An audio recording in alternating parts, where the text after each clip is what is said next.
আজকে দুপুরে আমরা ঘরে ডিম ভাজি করা হওয়ার।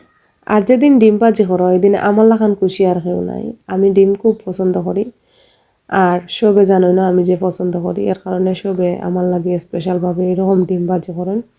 অনেকে আবার আমরা পরিবার হইলাম পছন্দ করেন না, তারা ডিম রে যে বাঙ্গিয়া বাটিত লইয়া পেঁয়াজ মশলা দিমা খাইয়া যেরকম খাই না আর কি ভাজি করি ওই রকম খাই।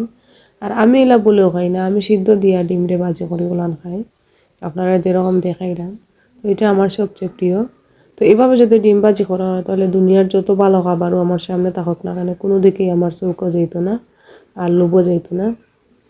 আমার এরকম ডিম ভাজি করা হইলে বই গেছে। তো ওই তো ডিম ভাজি করতে করতে ছোটবেলার একটা কথা আমার খুব মনে পড়ছে।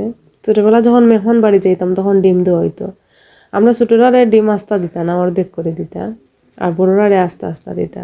তো কোনোদিন যদি কোনো মেহমান বাড়ি আস্তা ডিম দিলাইতা, এদিনে তো খুশি হইতাম, আর খুশি হইতাম আর খালি ডিমের দিকে চাইতাম।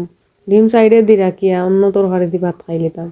আর একটা নিজেরে মানে বড় বড় মনে হইতো যে আমি মনে বড় হয়ে গেছি, মানে সম্মান দিছেন।